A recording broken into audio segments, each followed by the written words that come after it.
All right, so I'm a very lazy production manager, and I mean lazy in the sense that I hate doing redundant, repeat work.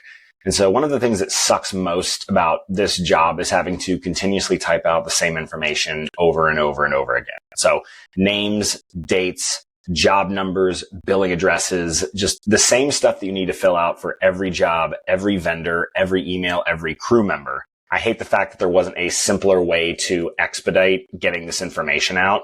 So I built a library of TextExpander snippets that handle all of that for me. Now, if you've never used TextExpander, what it is it is a text expansion app. You will define a short abbreviation like the ones you see here on the right-hand side.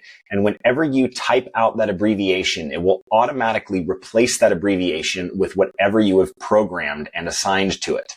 And the possibilities are pretty much endless. It could be a single word, it could be a name, it could be a full email template, it could be the entirety of James Joyce's Ulysses for all I care. This app has been absolutely life-changing for me from a work perspective, and today I'm going to give you the murderer's row of the ones that I use most frequently that have saved me an embarrassing amount of time.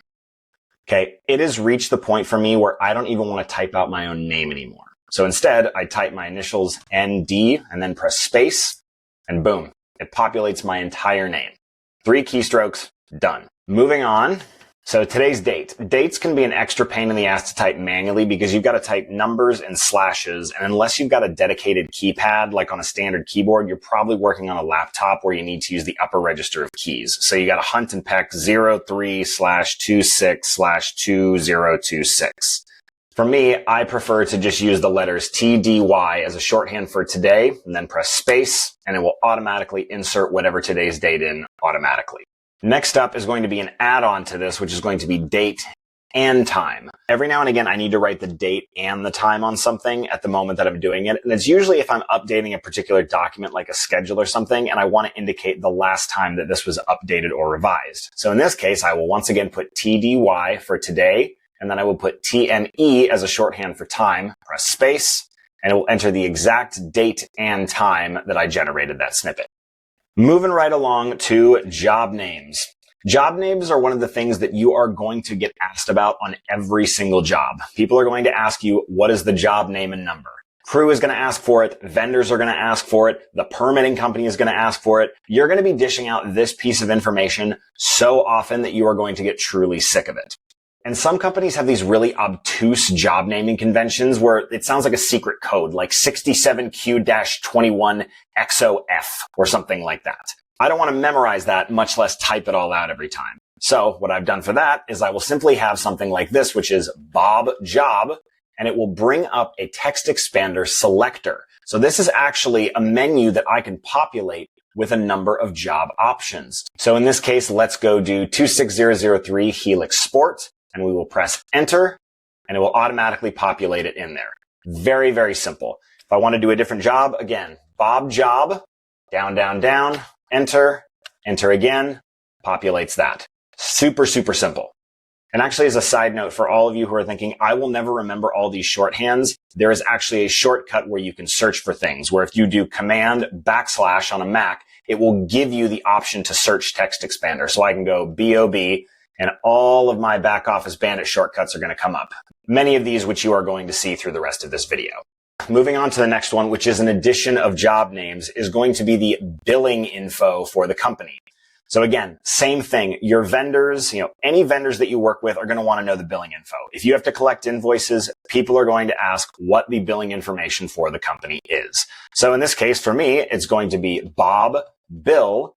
And once again, we see this menu pop up where it has the static billing address for our company, Back Office Bandit Productions, but I have also added the selector menu where we can select which job we want it to tie to. We're going to click Helix Sport, and then we're going to press enter and expand, and all the info is right there. And one thing you will see here is that it is underlined. And if you look up top, you can actually have various text types. So this one is set to rich text, which means that I can put in formatting options like underlining, bolding, colors, different font sizes, or different typefaces.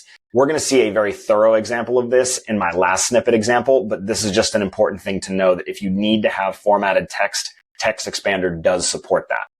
But yeah, as I said, this is perfect for any time a vendor needs my billing address and I just do not want to type it out. I put it in TextExpander once and I can fire it whenever I need it. All right. Next one up is going to be a very specific one. It's going to be airline info. I do a lot of jobs where I have to book airline flights for both cast and crew. And normally the minimum that you need is going to be their full legal name and their date of birth. Usually that's enough to book an airline ticket. However, based on the parameters of the job, there's a lot of specific details that I need to know, such as what airport they're traveling from, what airport they're going to travel into. Do they want to do a round trip flight, or are they going to be going somewhere else after the job is done? So there's a lot of specific travel info that I want to get from every person every time I do it. So the snippet for this is a bit longer than all the other ones, and I'll condense it eventually, but it is airline flight book, and then it pulls this full list of everything that I need from them. Their legal name, their date of birth, where they prefer to depart, what their preferred arrival or departure times are, if they have a seat preference, if they have TSA pre-check, and if they have an airline loyalty number. And then I'll usually take all of this and save it in a spreadsheet for crew that I end up using frequently. And for heavy travel jobs, I'll be firing off, maybe a dozen of these in a given job. So it's super helpful to just be like, hey, let me get all the information from you that I can in one go, and I'll book your tickets. Next up is also travel related. This is car rental account info. So if you have ever booked from a rental car company, you have probably run into the issue that the rental car company requires that a credit card be present when the person checks out the car. This isn't a problem if the person renting the car has a company credit card. But the fact of the matter is, most crew members do not have company credit cards. And this is where having a corporate account is very, very helpful.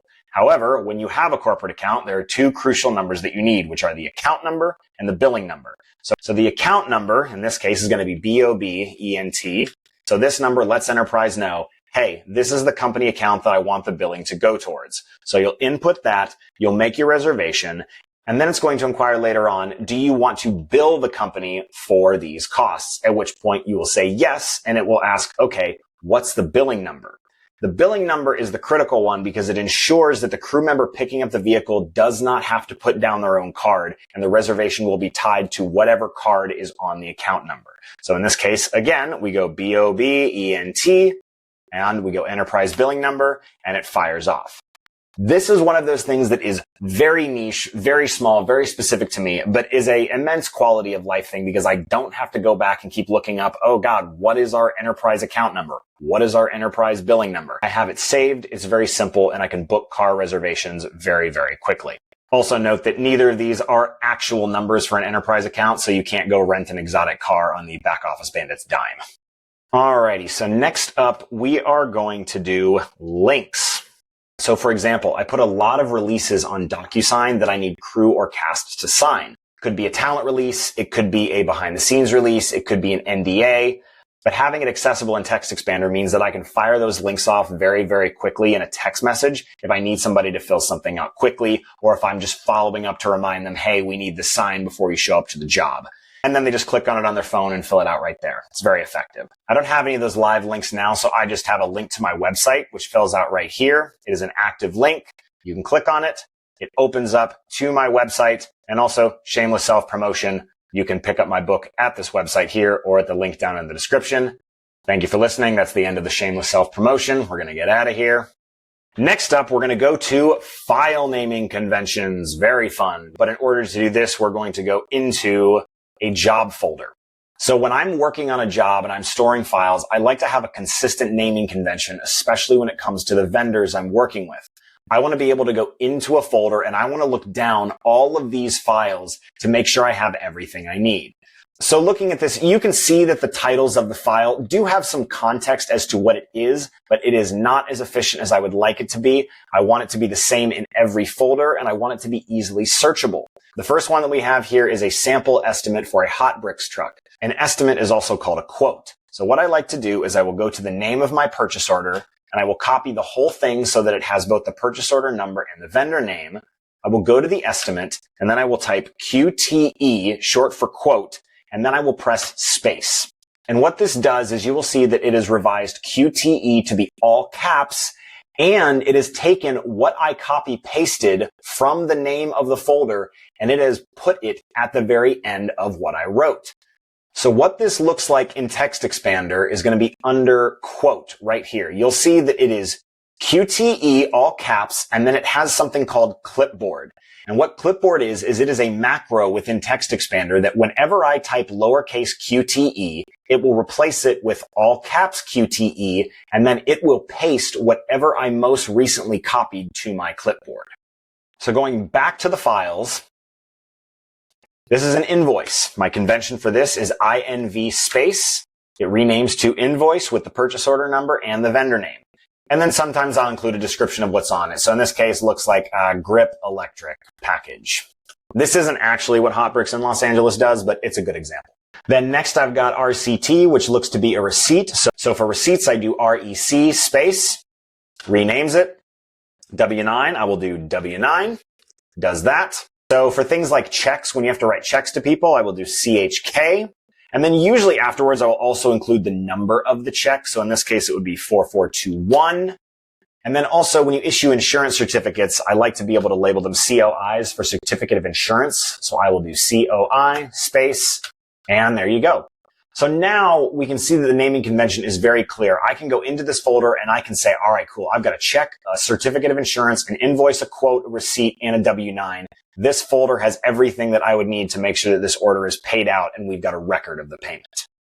And so all of these things are super fast, super quick quality of life things, but now we're going to get into something a little bit more involved, which is just a thing that is a pain in my ass and I have searched for forever to be able to solve, and that is filling out credit card authorizations. So every time you fill one of these out, you're going to have to fill in things like your name, business name, all this stuff. It's boring. It's terrible. It's repeatable. Like filling out paperwork is part of the job, but it sucks and I want to minimize it as much as possible. So for something like this, I will go ahead and make a new text. I will give it a nice red border. I will give it a white background, and then I will highlight it. And then I will go in here for my credit card and I will type BOBCC. The pop-up comes up again, and we've seen this before. Here's the billing address, which I can choose to add or subtract from this, but we're going to have it on here. Here's the job drop-down menu that we've seen before, and then it has static info for all of my credit card information and billing info. So we'll make sure that we're in there. I think we're selected in there. There we are. We're going to press expand, and now the entire thing is immediately populated with all of my credit card information, all the job info, and the billing info for the company. Then I just have to go down here and say, okay, cool, please keep the credit card information on file. I'll type in today's date using my shorthand, and then I'll just insert whatever signature I need to for whoever's credit card it is. You are correct. This is not the cleanest looking one possible, but people are not paying me to make impeccable looking credit card authorizations. They are paying me to manage their production. And I have yet to meet a vendor that has ever complained about receiving a credit card authorization that looks like this. As long as the information is all there, it is signed and it's legit, they're going to be fine with it.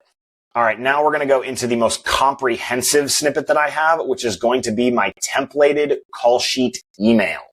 This is actually catered specifically to the email client that I use. So what we're going to do for this is we're going to start in the subject line, and I'll show you why in a minute.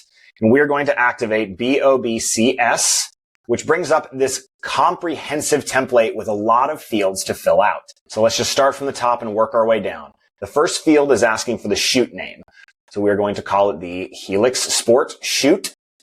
Next, it's going to ask for the date. I have this add one date field because usually you're sending out the call sheet the day before the shoot. So I want the date of the shoot, not today's date. So it will take whatever today's date is, and then it will add one day to it. Next, it's going to ask for the company name, which in this case is going to be Back Office Bandit Productions. And what you'll see is that it also populated this field down here. So you can put multiple fields of the same thing throughout an email, and whenever you make a change to one, it will make a change to the other. Then we'll go to the job drop-down menu, which we've seen before, Helix Sport.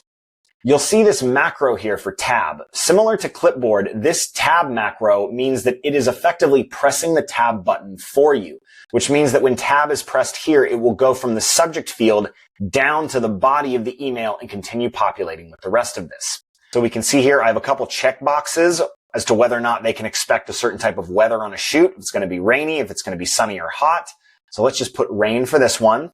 Then I have the opening body of the email, which says tomorrow, then lists the date that we had up top is the shoot day, or you can classify if it's a different type of day. Shoot day number, let's say shoot day number 1 for the back office Bandit production shoot, gives you the shoot name as well. And then it says to see the attached call sheet parking map and fill out any links listed below. Call time. So we're going to put in 7 a.m. general call. And you'll see that once again, we have the green rich text formatting here because I want to be able to call attention to the call times.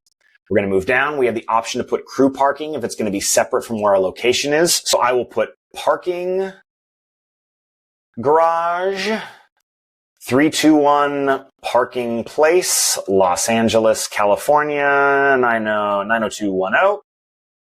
Crew parking notes. Let's say the parking garage requires validation and I can tell them keep parking tickets for reimbursement.